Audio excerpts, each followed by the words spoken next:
Billy Sims here, and I follow your Detroit Lions group. Here's a little taste of what we have to offer. Billy Sims knows barbecue, including brisket, chicken, pork, turkey, and ribs. Okay, how? We start early to slow smoke the most delicious meats for over 12 hours. Where? Wherever you want. Online, dine in, curbside, or carry out. Like we said, Billy Sims knows barbecue. Thank you for your support. We love being a part of your community. We'll see you soon.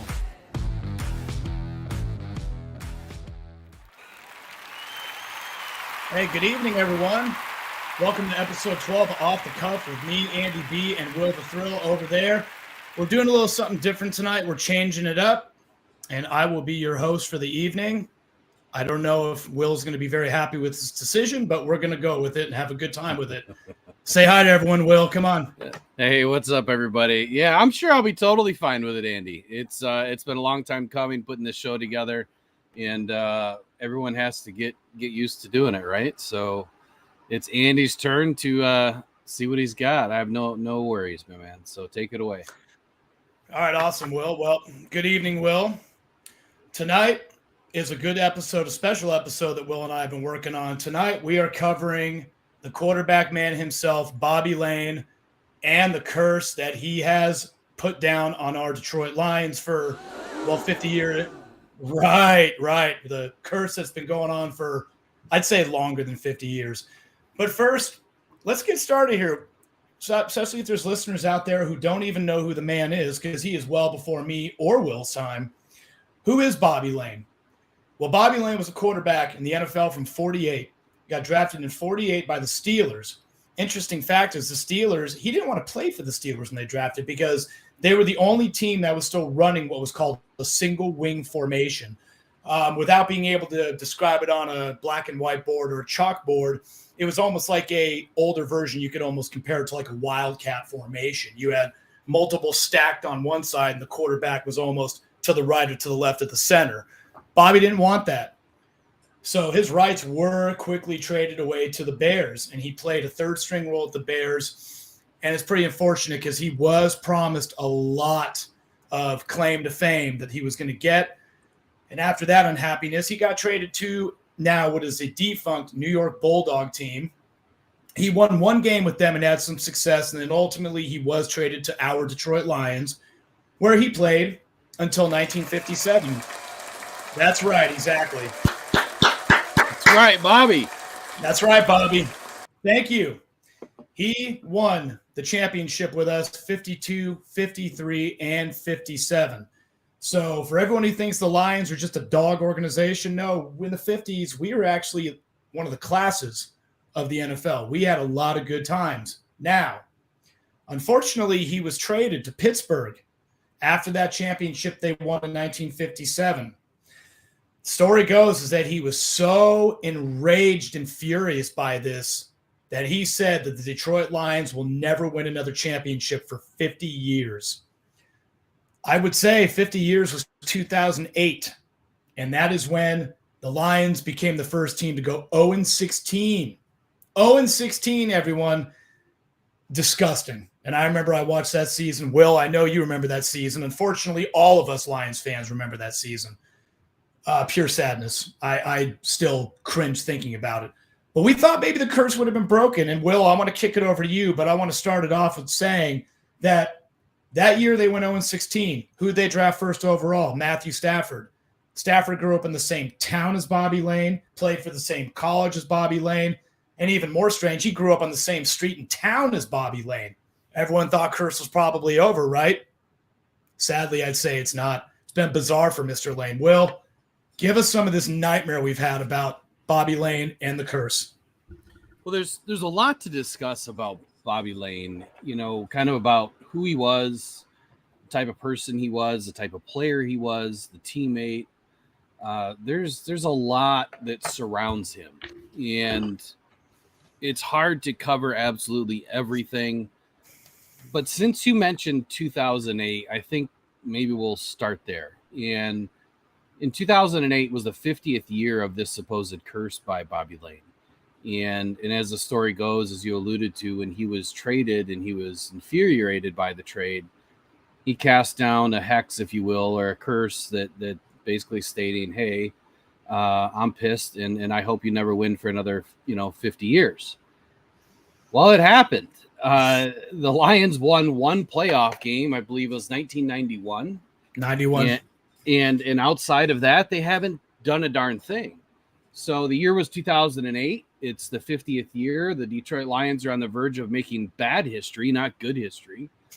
And, it's the kind that really would haunt us forever as an organization. They had lost every single game, headed into the 16th game of the season. And back then, the coach, Rod Marinelli, he tried everything. He tried to motivate his players. He gave them speeches, inspirational speeches at that. He used every slogan, every coach speak you could think of. But the team was just piling up with injuries and turnovers and penalties and poor performance after poor performance. And, just missing a game by 3 points or 2 points or one possession. Simply the ball just bouncing the wrong direction. There was a lot. But there was more to it, and we'll get a little deeper into that as we get into this. But Rod Marinelli made a statement, and he said that no competitor wanted to go through something like this. It's just not fun to go through, obviously. But there's also a lot of other people going through a lot worse, things than what the Lions were going through. And yeah, he tried to, give it some glorification, if you will, that there's bigger problems out in the world, but not for this team, not for the city of Detroit at that time. That was our biggest issue, was going 0-16. And that final game against the old Green Bay Packers, the old man that we'll never have to see again, Aaron Rodgers, we go 0-16. So with that, I'll kick it back over to the host, and we got a lot to cover in here. So we'll see where we go next. I'm waiting, man.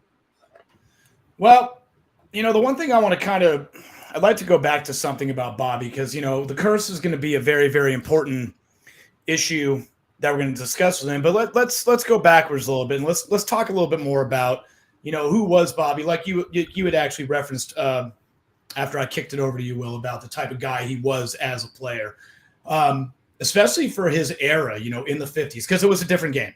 I mean, no one ever can doubt that.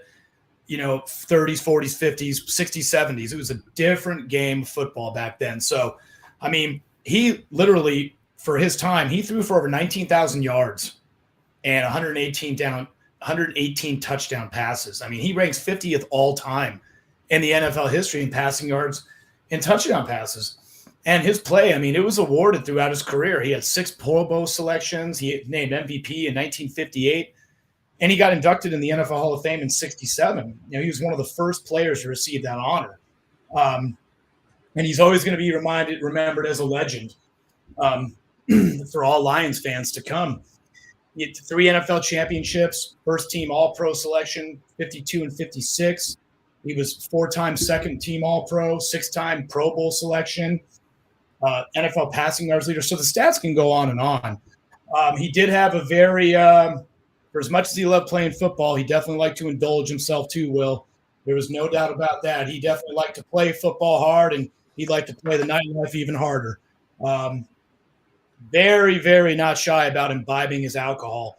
I can remember a little funny stat that a funny thing I remember reading about Bobby not too long ago, actually, was when they tried to go for the three-peat after they won 52 and 53. When they tried to go for the three-peat in 54, he literally admitted that, hey, I was drinking the night before and I woke up late. It's insane. You're not, and the thing is, you're not gonna ever hear players do that now, because now they get chastised. They get chastised if they behave like that. But that's just kind of the man Bobby was. He had no shame in who he was. He didn't care what people thought of him. And again, it might have been a different game back then, but players can't behave that way now. Players behave that way now, and they're put on the cross, so to speak. Sorry, bad analogy, but that's essentially what happens to them. I also think that the game's a little bit different too. Whereas, players view alcohol as poison to their body now. At least the large majority of them do, at least during the season.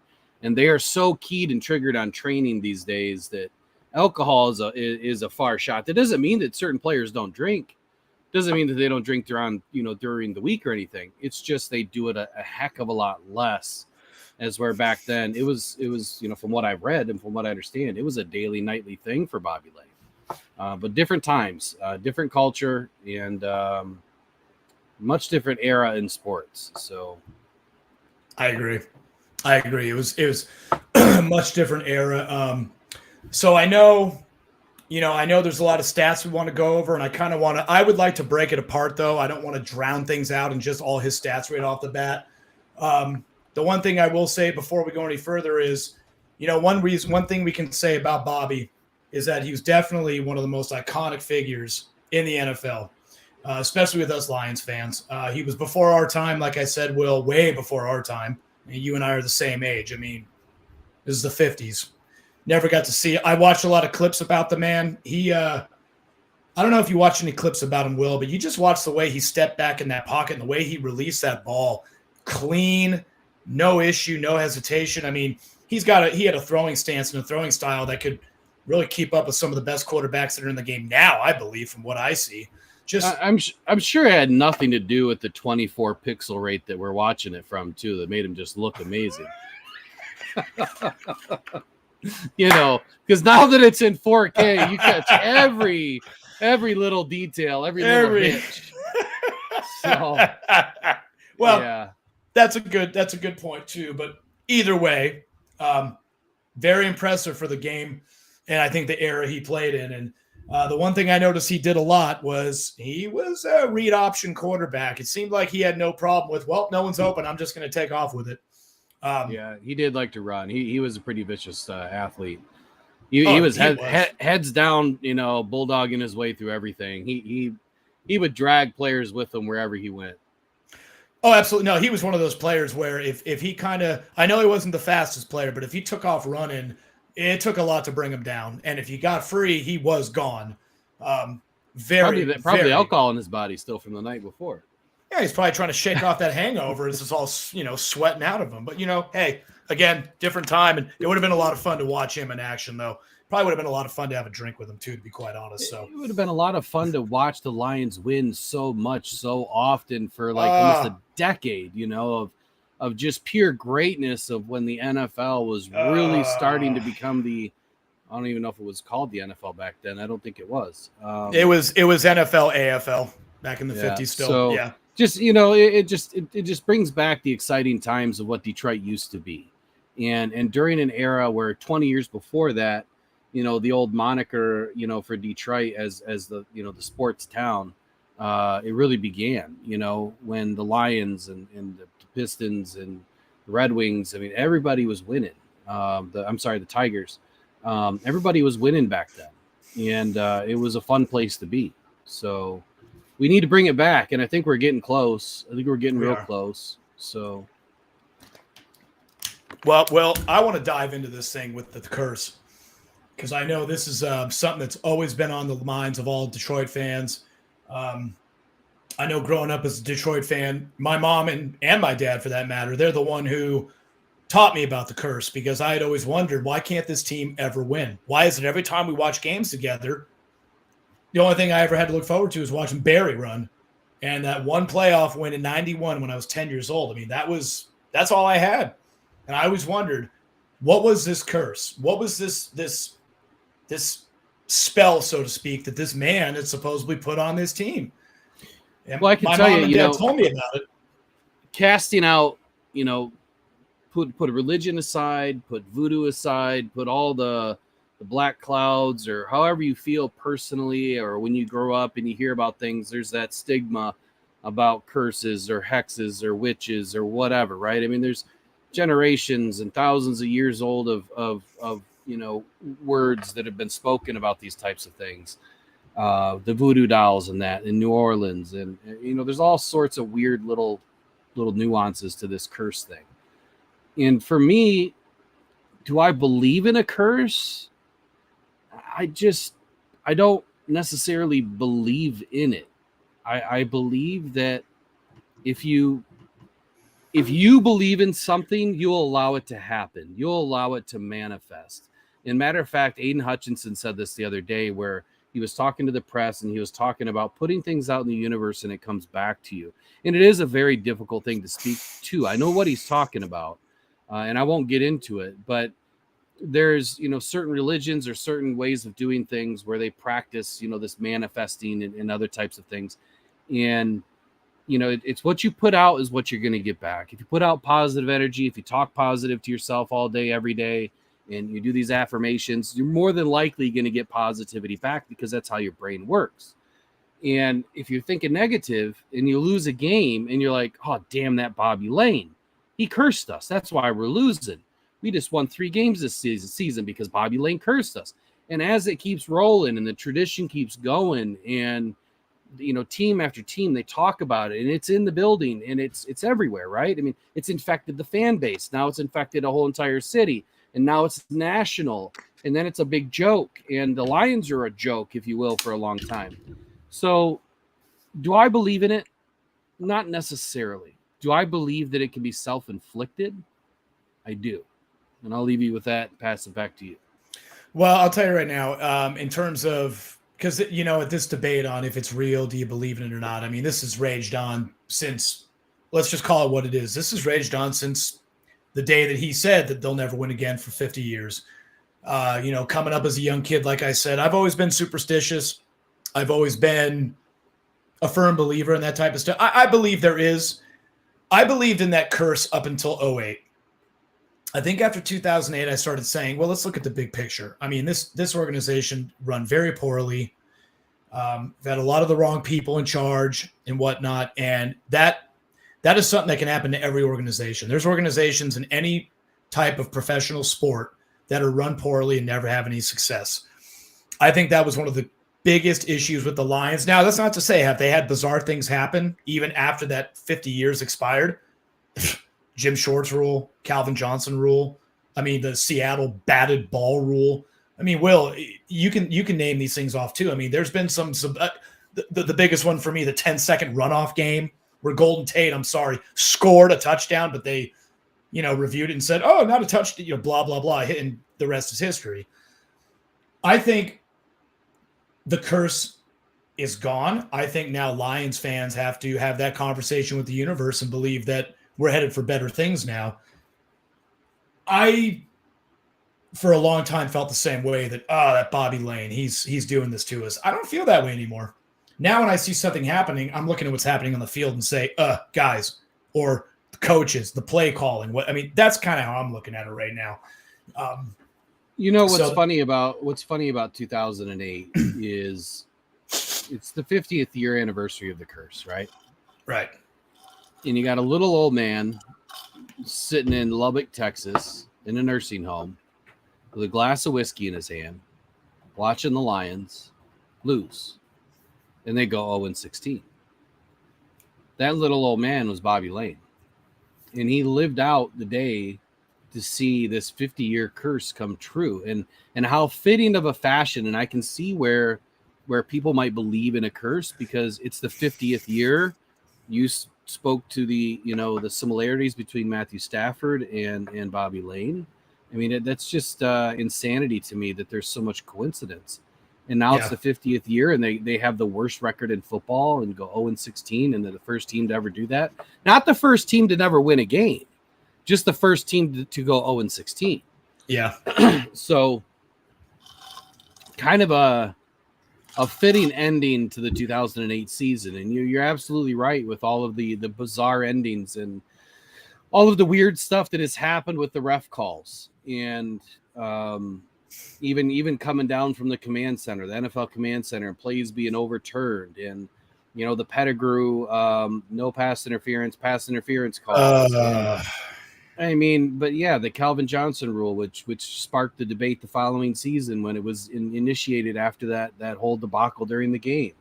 And then it happens a couple years later to who was that Cowboys receiver? Bryant. Dez Bryant. Yeah, Dez Bryant. Yeah. Yep. Happened to Dez Bryant too, but it seemed like the ball bounced the other way for him.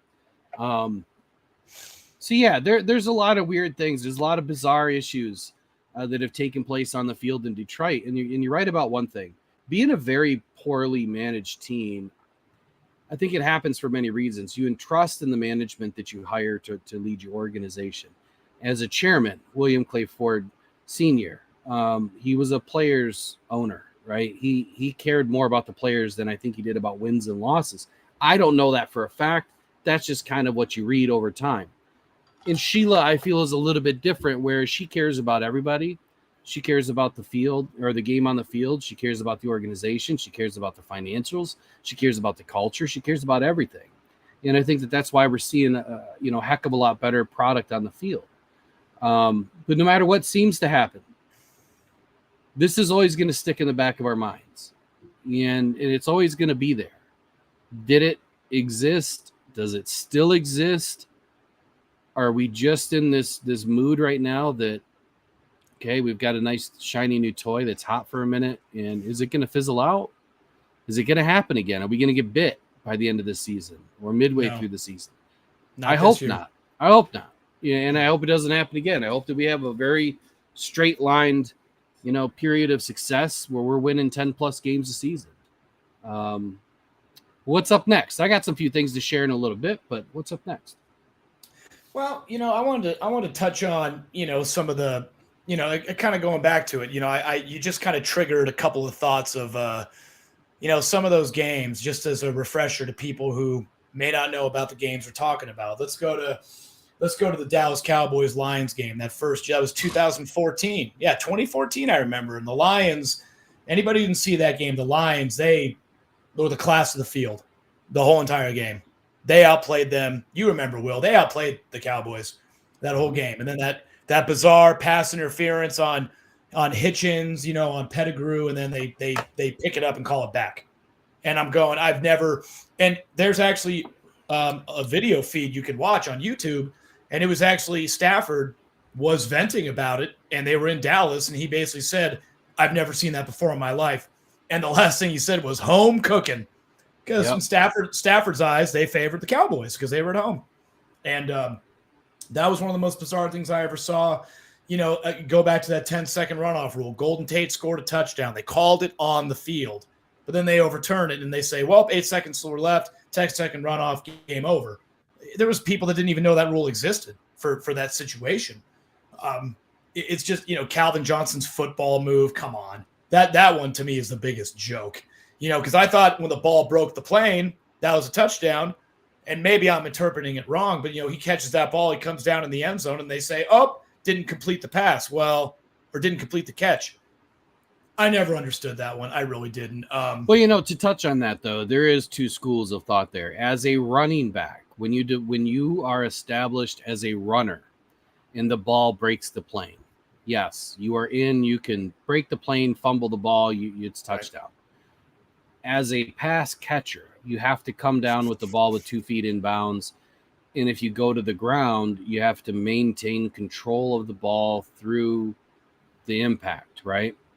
And it's so discombobulated now because they've changed it so much to where now we see wide receivers that just barely catch the ball in the end zone and it's a touchdown.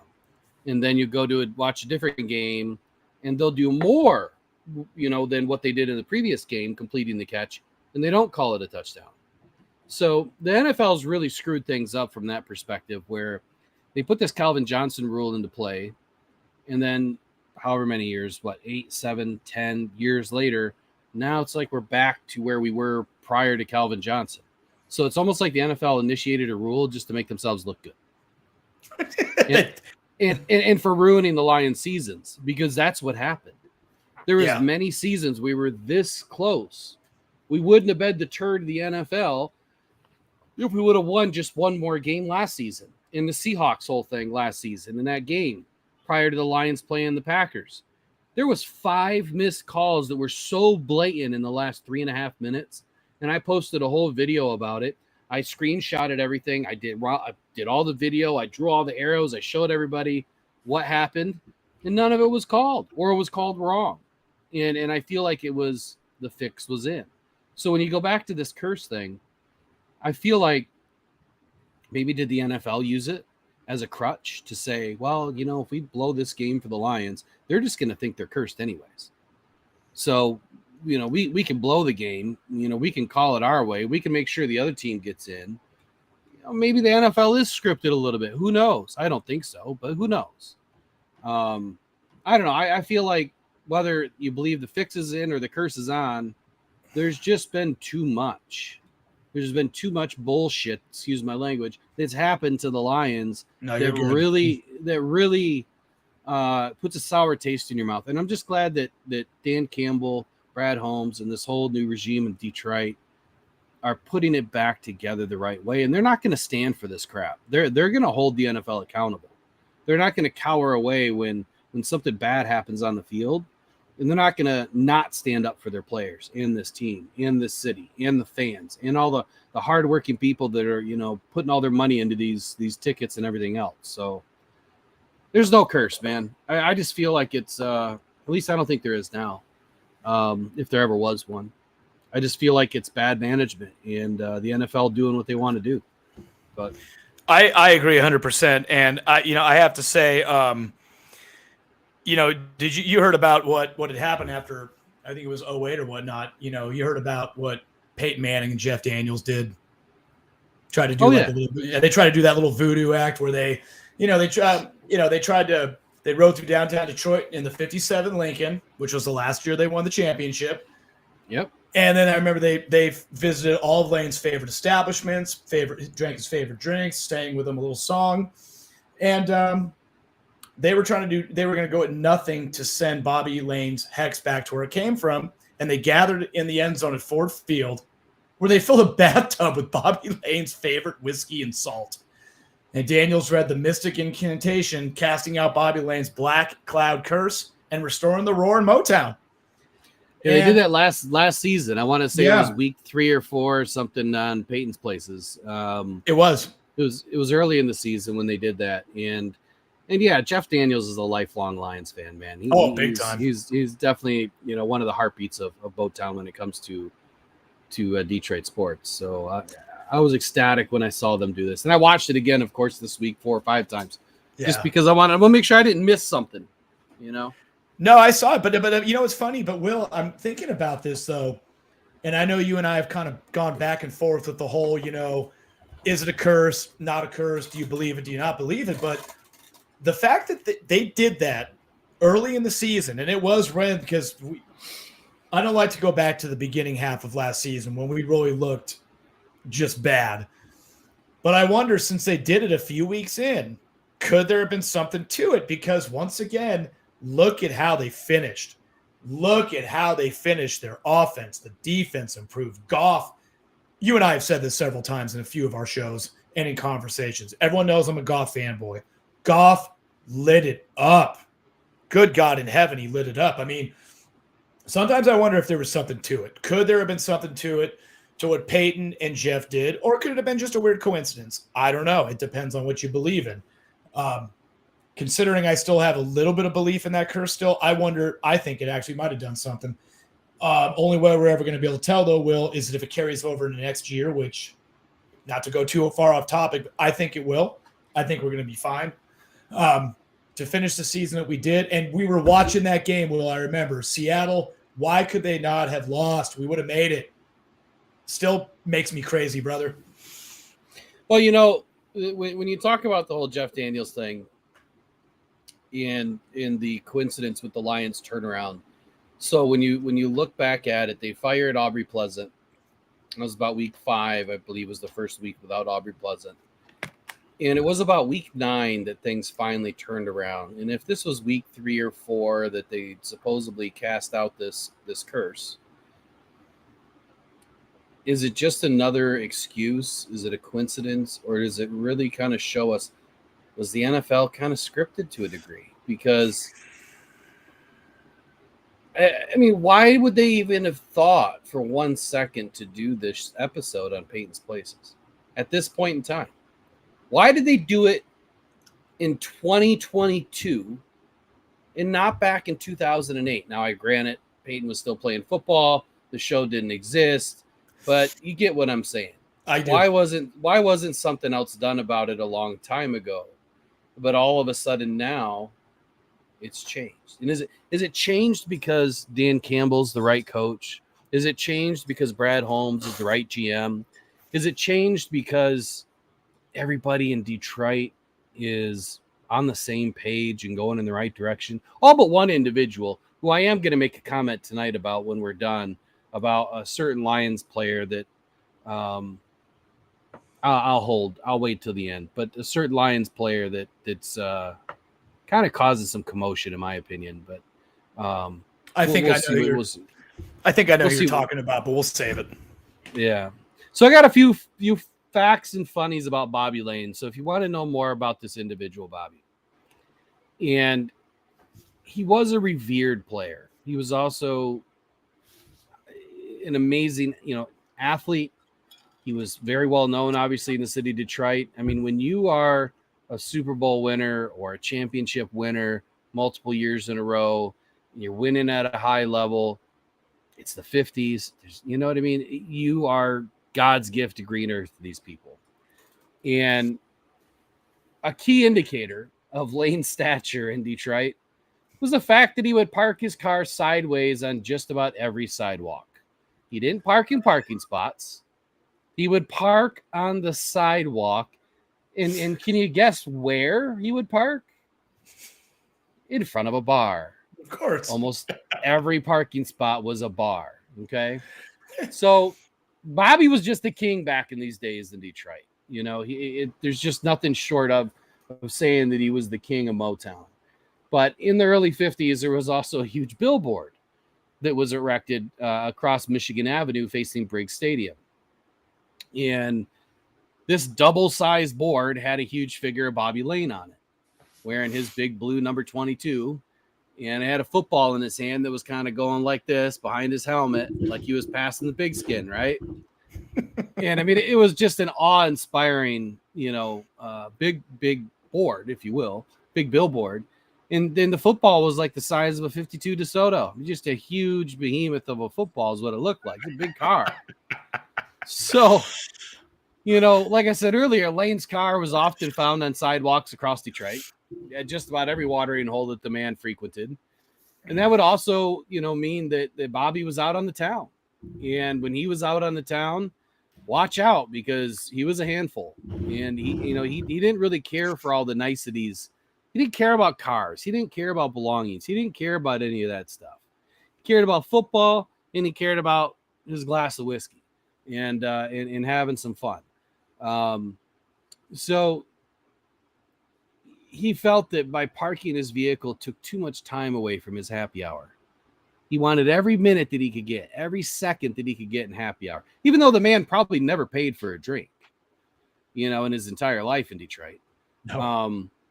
But, the common result of all of this behavior was the flagrant law breaking in Detroit, which, upon learning that this was Bobby's car and the cops come walking in, well, they were blessed with, game tickets and autographs and stories to tell their buddies at the cop shop. And, man, they just encountered the legendary Bobby Lane. So you can imagine that Bobby walked away.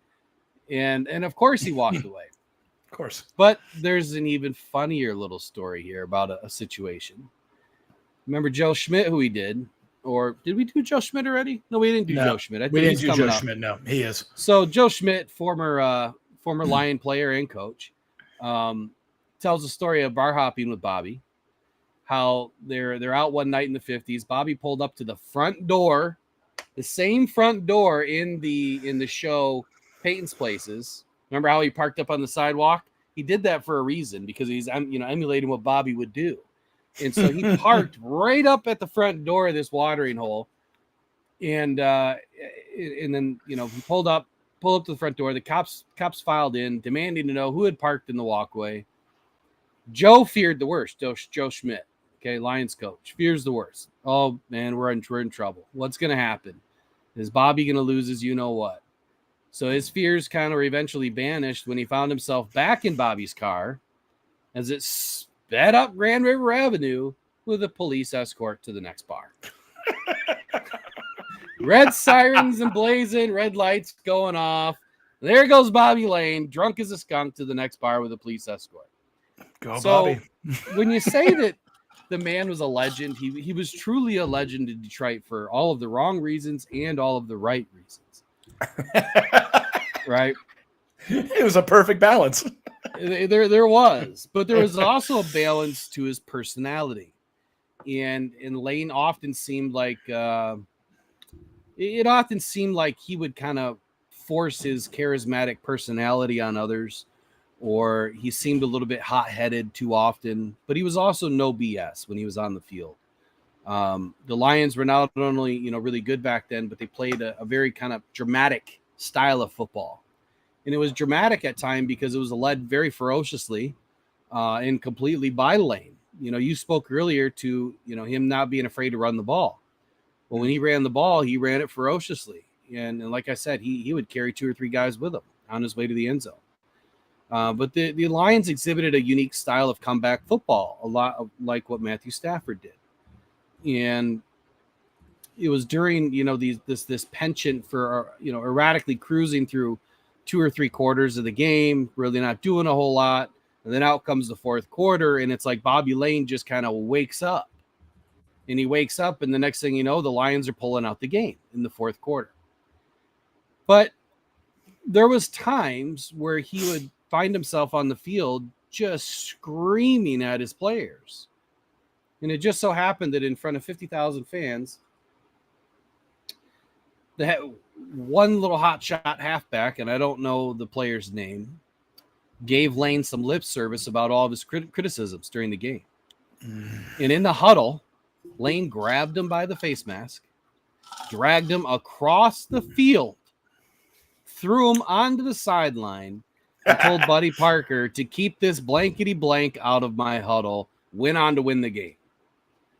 So as much as you love the guy for what he's done for Detroit, his high energy, his charisma, his personality, his on and off field, funnies, there was also one time where he actually got arrested.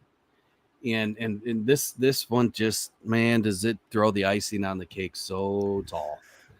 So Bobby got arrested in Detroit one time, but you can imagine he was probably let go 400 times probably, before that, who knows? Yep. But it was the biggest news in town that happened in August of 1957. So he was charged with erratic driving, which is kind of code today for DUI, right? Pretty much. And the idea that some officer had actually busted Bobby was as newsworthy as the charges themselves, because he's been, given so many passes. But with a celebrity, the athletic status of Lane, and just as like with Bob Probert, back in the day with the Red Wings, all the times he would get in trouble, that it was a good bet that if a star jock was booked for one alleged crime, like I said earlier, he was let go plenty of times with a warning. Autograph, game tickets, stories, the usual. Well, this officer didn't fall for that. He locked him up. So the officer testified at court that, when Bobby went to trial on his charges, the officer testified that from his voice and his behavior, that the Lions quarterback likely had been drinking. Well, I think there's no doubt that he was probably drinking. I mean, come on. Everybody knew that he was most likely drinking. Been drinking. Right. Yeah. So he threw himself on the mercy of the court by explaining that what some thought was a drunken slur, this is Bobby. Bobby's saying this to the court. What some thought was a drunken slur was just Bobby's from Texas. Like old Bobby spoke the language. Not guilty. The court said he's not guilty. So news of Lane's acquittal quickly spread across town, and the Lions celebrated it with a wild drinking party at a tavern that hung a sign that said, I ain't drunk. I'm just from Texas. So Bobby used the excuse that he had a Texas draw and a Texas slur, the way and it made him sound drunk. Yep. I get it. I mean, I understand it, but come on. I mean, really, this you can't write this stuff any better than what really happened. So, well, those are the 3 little tidbits I had that I really wanted to share tonight on Bobby, because it kind of paints a good picture of who he was as a player, who he was as a person, on and off the field, and just how the guy got away with everything, and But yeah, that's all. No, have to say. I love that, Will. And that's the thing, though. You know, it is. And again, you know, this will be the last time I emphasize it for anyone who listens right now or is listening. A lot of us, especially the younger generation, you probably don't even know Bobby Lane, don't even know the name. But these are just little tidbits about, you know, the man he was, the player he was, the hardcore party and drinker that he was. Overall, just the player and personality he was. And to me, you know, we've been doing these Lion Legends for a little while now, Will, and I will say that of all of them, I'd say Bobby, he could have his own category of legend. I mean, you could create an own category of just NFL legends, and he could have his own, probably just on top of what we know about him with his career at the Lions as well. He's just he was just something else. I mean, the guy, entertaining to no end. You know, I'd like to real quick, Will, as long as you're okay with this, and of course you will be. I'd like to just go over, you know, his stats too. I mean, I read off a few of his stats, but the Lions have retired his number 22. You've never seen the number 22 again. Now, granted, remember 22, back in the day, quarterbacks, they used to wear whatever. There were a lot of differences with the numbers back then. Players used to usually wear whatever number they wanted. Quarterbacks now, it's only 1 through 19, but Bobby wore number 22, which they did retire that number for him. He was a passing leader in touchdowns. He was a completion percentage leader, scoring leader. He was named to the 1950s All-Decade team. He's pride of the Lions. He made the 75th anniversary team for the Lions, kind of like Billy Sims did as well, one of our legends from a couple episodes ago. 3,700 passing attempts, 1,814 passing completions, 49% completion rate, 196 touchdowns, 26,768 passing yards, and a 63.4 passer rating. I mean, everyone, these are numbers that, again, I emphasize for the era, for the time. These are outer worldly numbers. They were numbers that you didn't really see very much because of just a different time, the division of the NFL and the AFL, you know, different amount of games. I mean, he played like very similar to me. He has numbers that were comparable to quarterbacks we see now. And they were taking a beating back then too, much more of a beating than our boys do now. That's for sure.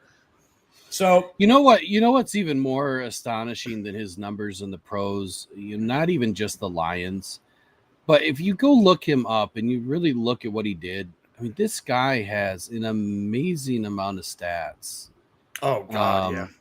You know, through college and everything else. Just was it college? No, I'm sorry. I'm looking at the wrong thing. But he has an amazing amount of stats that, like you said, it's very comparable to what you would see in the NFL today. Obviously, Stafford's got like 50-some thousand passing yards, but what Bobby was able to do was nothing short of historic at that time. And when you look at, I mean, his laundry list of about 15, 16, lines here of stats, it's just incredible what he was able to accomplish in such a short amount of time. Oh no, he commanded that team. I mean, for the short time that he played, and I'm sure his outside nightlife and the way he partied definitely played a role in him hanging it up when he did. But you're right, that short amount of time that he played, there were numbers that, I almost compare it to like Billy Sims. Both those players had a short amount of time, and they put up the numbers that they did. I mean, not to do the play on words of our segment here, but it is absolutely legendary what Bobby Lane did as a player. And as for the curse, I have to say, in conclusion about his curse, we've had some weird plays. We've had some weird seasons. We had our 0-16. Will, I never thought as part of the curse, if it was such a curse, it would ever drop to that low of a point, but it did. The only thing I could say that might have been a curse still could have been maybe the Quinn Trisha era. I still think I'd take that over the 0-16 season, but the Quinn Trisha era, definitely, I would say maybe there was Bobby lobbing something out there just to mess with us still, because that was pretty dreadful what we had at that point with him at that time. But I still think that one of the best Lions we ever had, iconic figure in Detroit. I loved him from what I saw and what I've read about him. And Will, if you have anything else to conclude about Bobby, the floor is yours, buddy.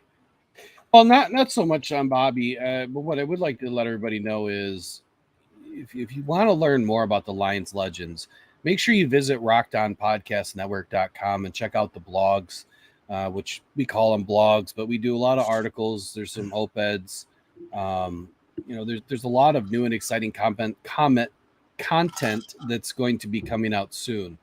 The full website is not launched. We just have the articles up right now, but there's going to be a full website. It's fully immersive.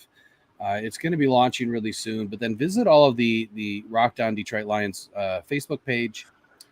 You can find just about everything by typing in Rock Down Detroit Lions, Rock Down Podcast Network, or putting an @ symbol in front of Rock Down Podcast Network or Rock Down Detroit Lions, and you'll be able to find us. Over the course of the next year, we're going to be acquiring talent to cover every single NFL team. If you're aspiring to be a writer, if you'd like to come on the show, if you'd like to start your own show, we'll host all and do all the publishing for you. We'll show you guys how to get everything started, and we'd be more than happy to have you guys join us and do all this as a collaboration.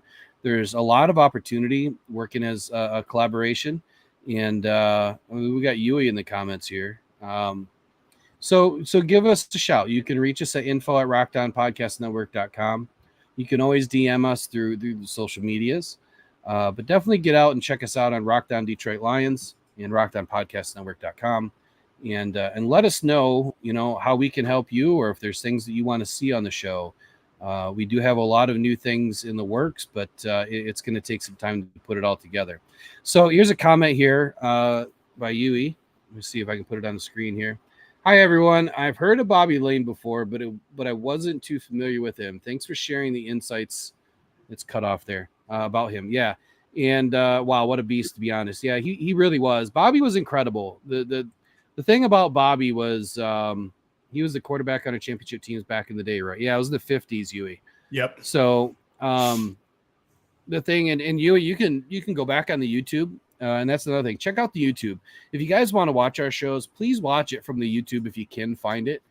We do post it. I know it can be difficult sometimes to find things on Facebook, but go to the Rock Down Podcast Network YouTube, and that's where all of these shows are going to be published.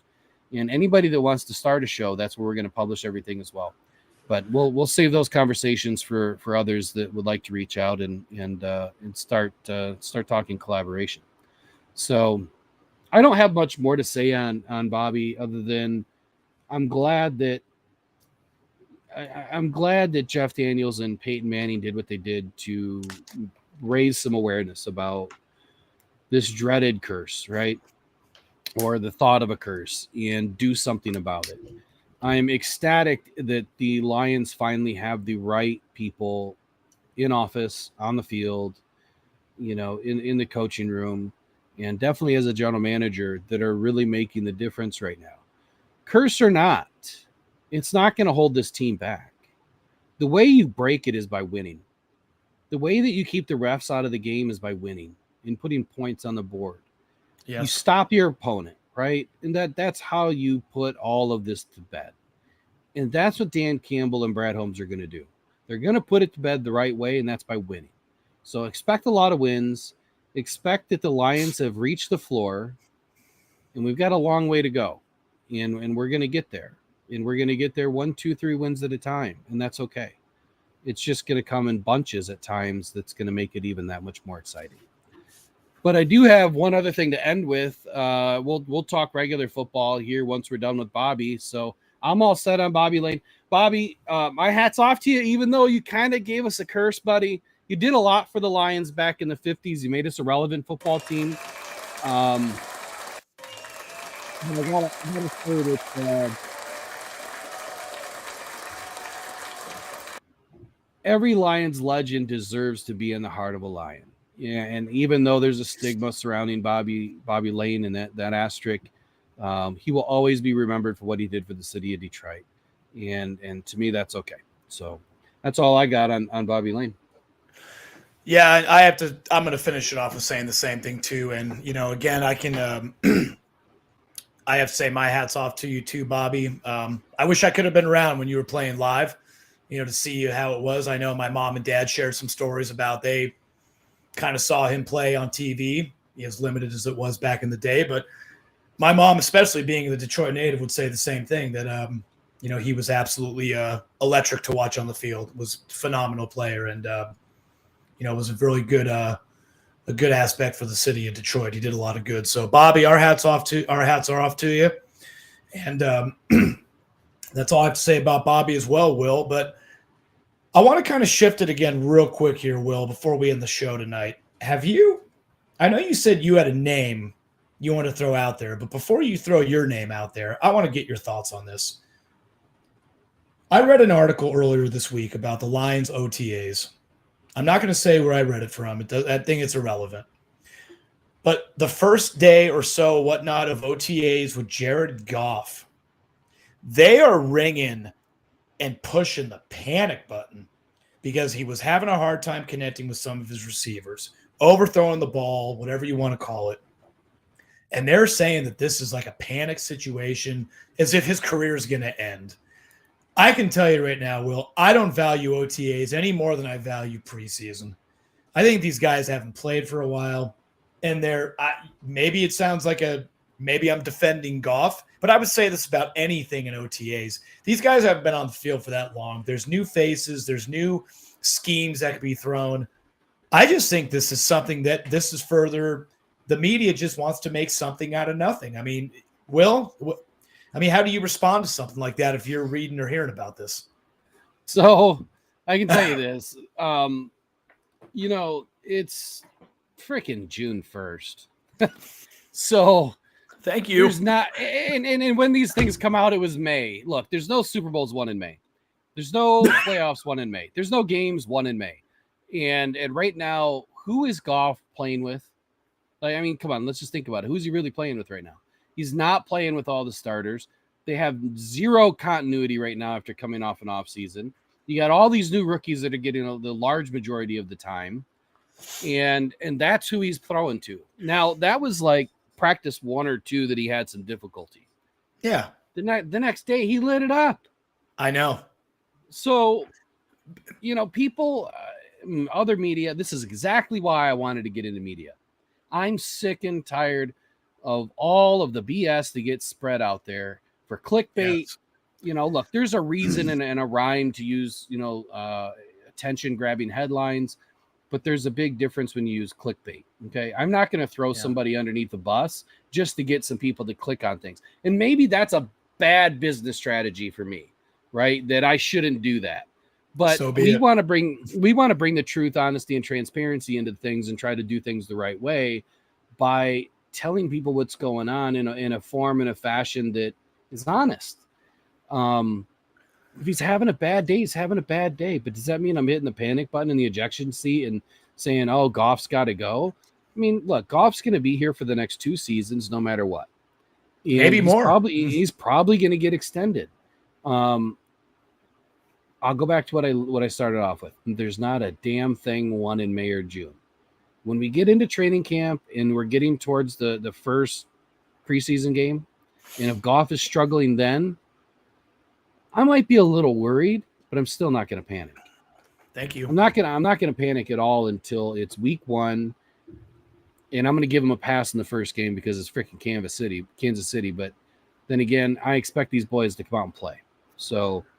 I read it, man. I heard about it. I just laughed at it because it's freaking May.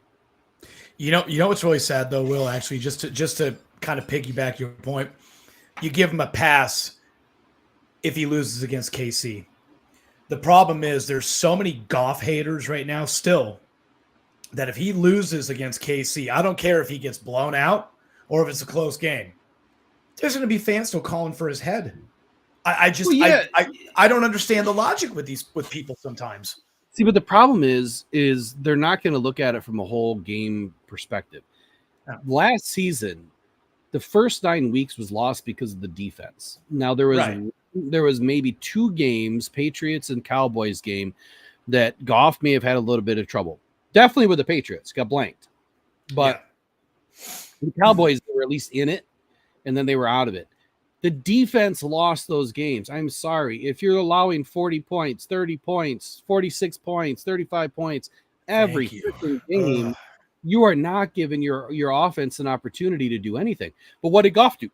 He went out and strung just as many points on the board and ended up losing by 2, 3, 4, 5, 6 points, less than a touchdown in most of those games. So to say that Goff was the problem, no, it was the defense. You've got to keep the offense on the field. You got to keep the defense on the bench. And that's just what wasn't happening. The defense couldn't get off the field.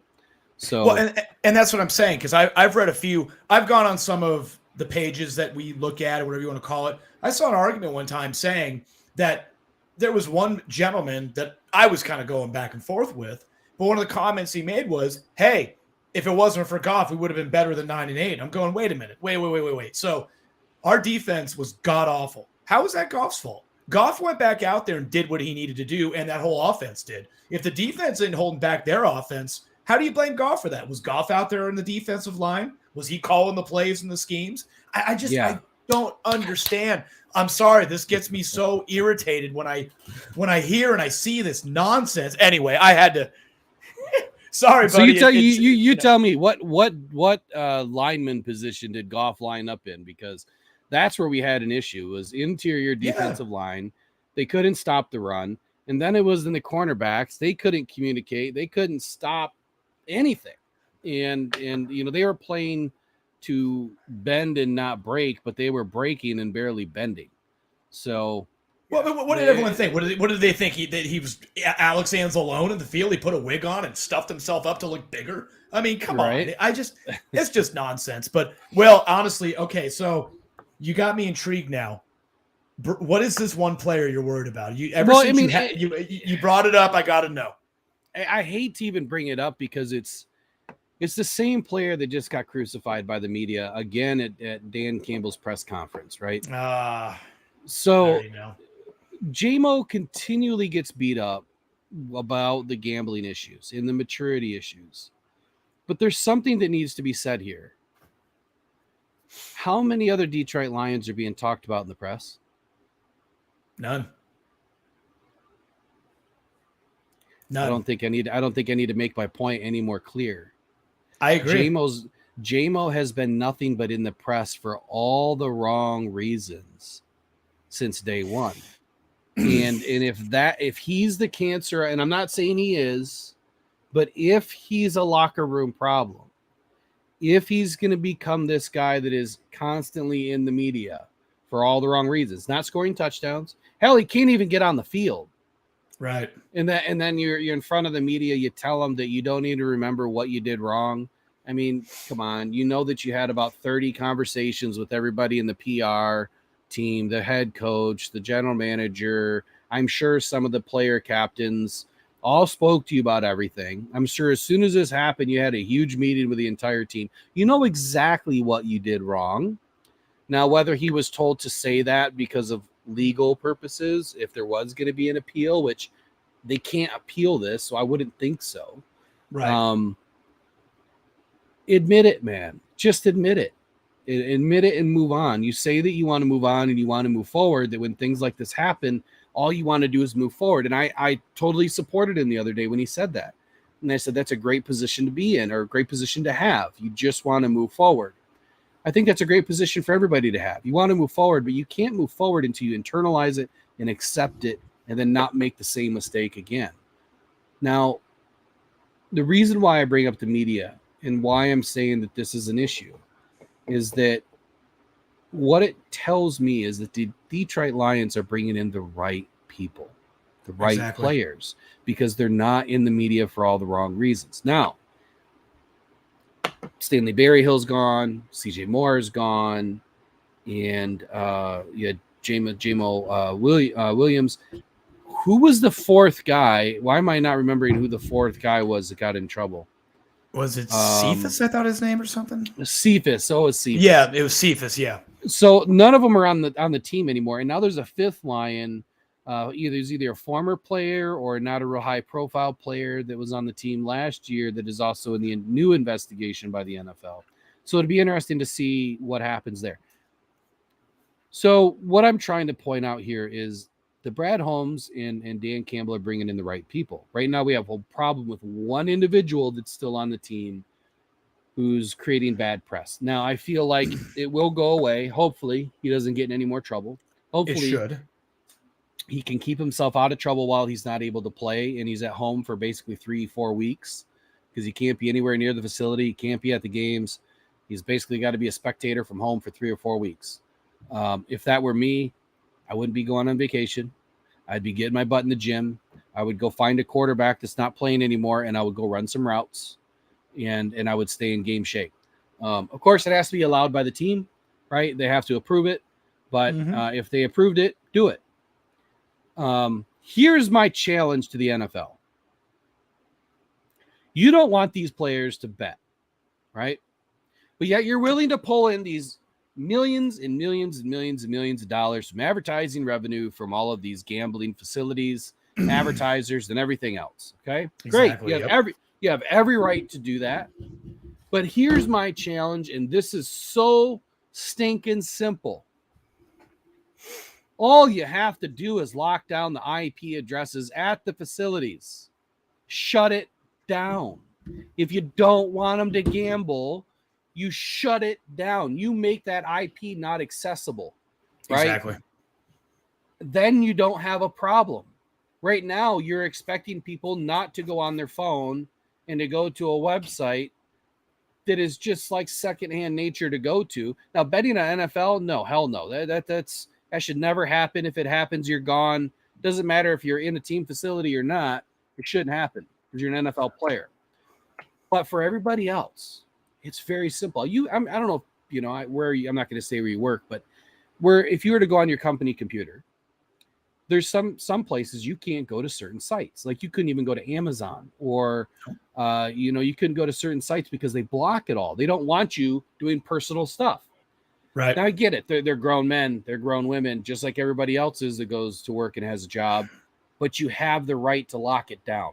You can blanket the entire facility so that it's not accessible from the parking lot or 100 feet away from the facility, whatever. It's that simple, NFL. So shut it down. Stop the problem from happening. This is stupid. You're ruining futures for these people. Yes. Unless they're betting on NFL, then they don't deserve the punishment that they got. If they bet on the NFL, they don't deserve to be in the NFL. But Jameson didn't do that. So those are the two things that I wanted to discuss. I'm challenging the NFL to do something about it on their end because they need to fix it. I agree. It's you know what it is, honestly, and I'll tell you right now, the 6-game suspension for JMO, of all the things to get suspended for, it's just foolish. It really is. I mean, you're the high profile player that not only all of us Lions fans want to see, but I know there's outside fans of teams that want to see this kid rock. I'm not gonna crucify JMO yet. I have a lot of hope for him. I think he's gonna. I mean, did you see, Will? It was on Twitter, I think. Someone posted it, that catch that he got from Goff during OTAs where he jumped up and reached behind him and caught this ball with his fingertips.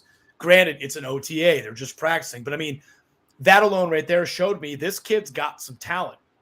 And you and I have talked about how he was last year for those few times. So I'm not going to throw him out the window, but the NFL's got to keep up with the challenge that you're giving them. I really hope somebody in the organization really lets this kid know, hey, you got the world by the you-know-what. It's time to take advantage of it. That's all I had on that. That was just really irking me with the whole thing. And, yeah, and another real quick thing before we think we call it a night on our end here.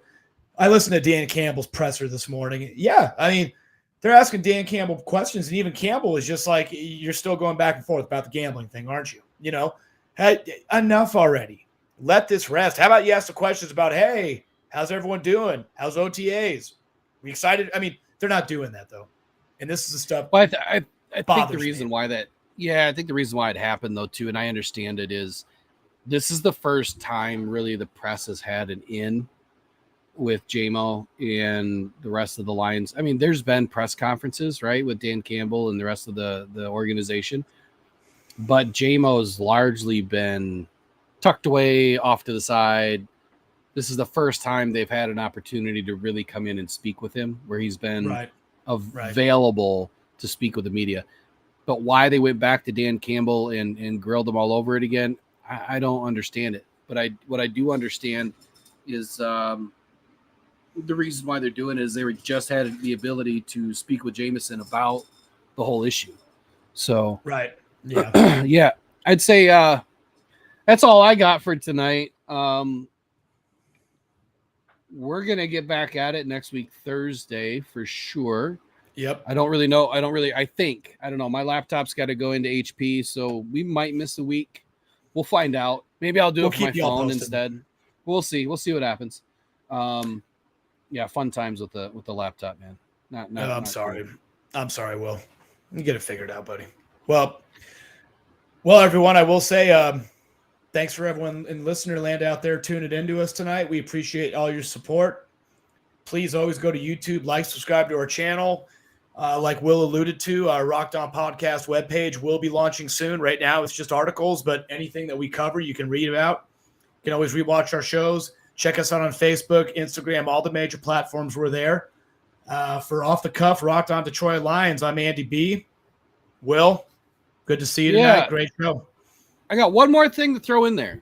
So we did launch a new app called Rocked On Sports app. Right. So we've got all these sports chats where everybody can come in and join. So we've got Rocked On Lions. We've got Detroit Lions football, Michigan State, University of Michigan, the whole Rocked On Detroit sports scene.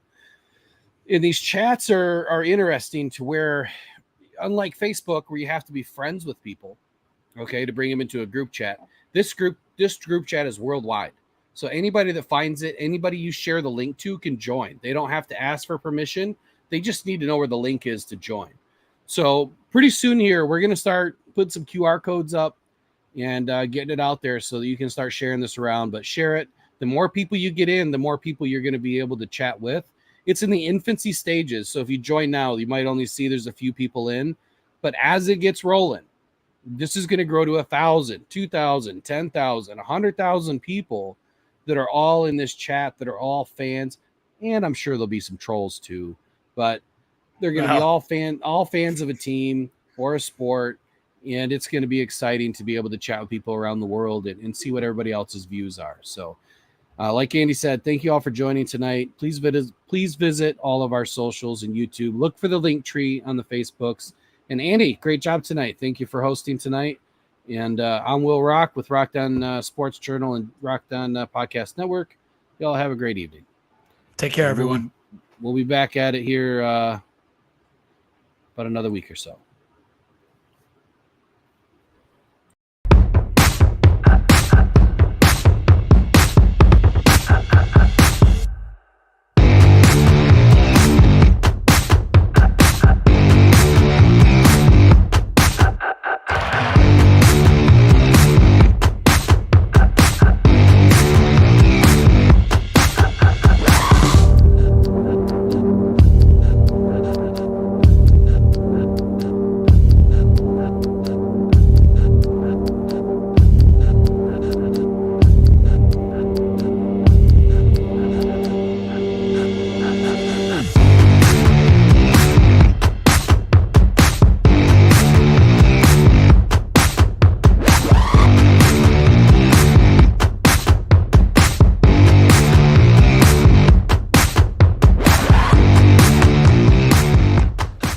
Billy Sims here, and I follow your Detroit Lions group. Here's a little taste of what we have to offer. Billy Sims knows barbecue, including brisket, chicken, pork, turkey, and ribs. Okay, how? We start early to slow smoke the most delicious meats for over 12 hours. Where? Wherever you want. Online, dine in, curbside, or carry out. Like we said, Billy Sims knows barbecue. Thank you for your support. We love being a part of your community. We'll see you soon.